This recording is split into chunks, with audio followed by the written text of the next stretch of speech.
और देखिए अमेरिका के विदेश मंत्री मार्को रूबियो का बहुत बड़ा बयान, ग्राउंड ऑपरेशन की जरूरत नहीं है। मार्को रूबियो बोल रहे हैं युद्ध 2 से 4 हफ्ते और चल सकता है। ये मार्को रूबियो का बयान। ग्राउंड ऑपरेशन की जरूरत नहीं है, लेकिन तैयारी तो तेज है। ईरान के हमलों से इजरायल में भारी तबाही हो रही है। इजरायल और अमेरिका की असली ताकत उनके अभेद्य माने जाने वाले एयर डिफेंस सिस्टम और एयर अटैक माने जा रहे हैं, लेकिन अब यही ढाल तेजी से टूट भी रही है, क्योंकि एरो 2 और एरो 3 जो सबसे महंगे इंटरसेप्टर माने जाते हैं, उसका स्टॉक मात्र 3 दिनों का ही बचा है। वहीं थाट सिस्टम की बात करें तो थाट मिसाइल का स्टॉक भी मात्र 10 दिनों का बचा है।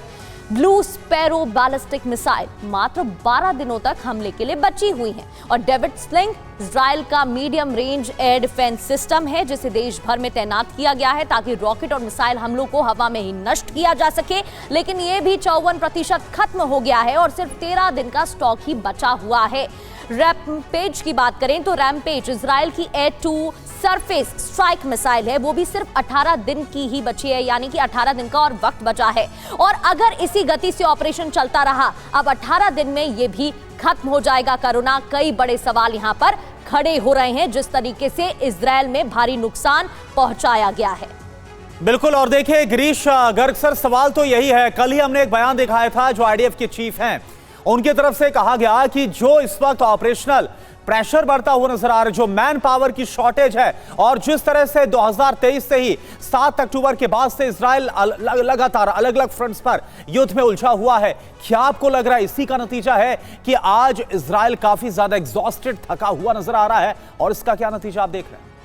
हाँ बिल्कुल करुणा, बहुत स्वाभाविक सी बात है कि इजराइल इतने लंबे समय से 7 अक्टूबर से लगातार 7 अक्टूबर 2023 से लगातार अटैक कर रहा है, अपना एम्यूनिशन लगा रहा है।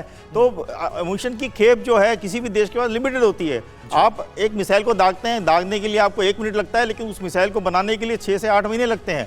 तो जो जिस रफ्तार से एम्यूनिशन और मिसाइल्स और यूज़ कर रहा है इजराइल, उसका स्टॉक 100% बहुत कम हो गया होगा। और यही रीज़न है कि अब आप देख रहे हैं कि इजराइल बहुत ध्यान से और बहुत हाथ खींच के अब अटैक कर रहा है, क्योंकि उनको ऐसा लग रहा है कि ये युद्ध लंबा चलेगा और ऐसा ना हो कि बिल्कुल ही हाथ खाली हो जाएं और अपनी डिफेंस करने के लिए, अटैक तो छोड़िए, अपने आप को डिफेंड करने के लिए भी उनके पास असला बारूद ना बचे। तो इसलिए ये एक चिंता का विषय है इजराइल के लिए और अमेरिका के लिए भी। आपने पढ़ा कि अमेरिका के पास भी जो इंटरसेप्टर्स हैं और जो अटैक मिसाइल्स हैं वो कम हो गई। उन्होंने नेटो देशों में जो डिप्लॉय करे उनको विड्रॉ कर रहे हैं अपनी जरूरत पूरी करने के लिए।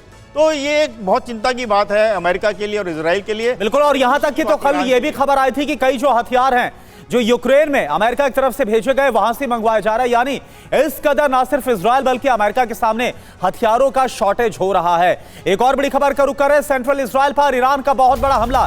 खुर्रम शहर मिसाइल से ताबड़तोड़ अटैक को अंजाम दिया गया। आसमान में नजर आए क्लस्टर वॉरहेड, आसमान में दिखा तबाही का भयानक मंजर।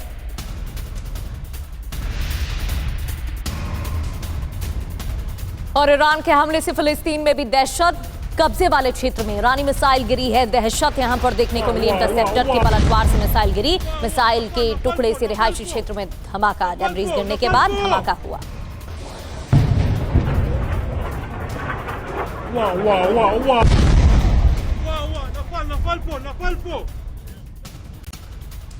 और एक और बड़ी खबर फिलिस्तीन में दिखी है, बैलिस्टिक मिसाइल फिलिस्तीन के ऊपर से गुजरी है। खुर्रम शहर इजरायली लक्ष्य पर गिरी है ईरानी मिसाइल, फिलिस्तीन के आसमान में बैलिस्टिक मिसाइल। और तेल अवीव पर ईरान का बारूदी प्रहार जारी है। अलर्ट सायरन के बीच मिसाइल का हमला। तेल अवीव पर आसमान से बरसे अंगारे, क्लस्टर वॉरहेड से शहर में तबाही का दावा।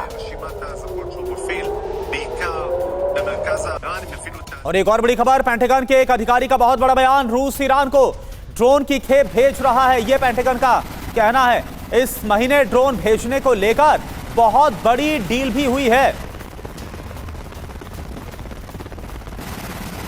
लेबनान से हाइफा शहर पर कई हमले हुए हैं। हाइफा के रिहायशी इलाकों पर रॉकेट दागे गए। हिजबुल्लाह ने पहले से तेज किए हैं रॉकेट हमले।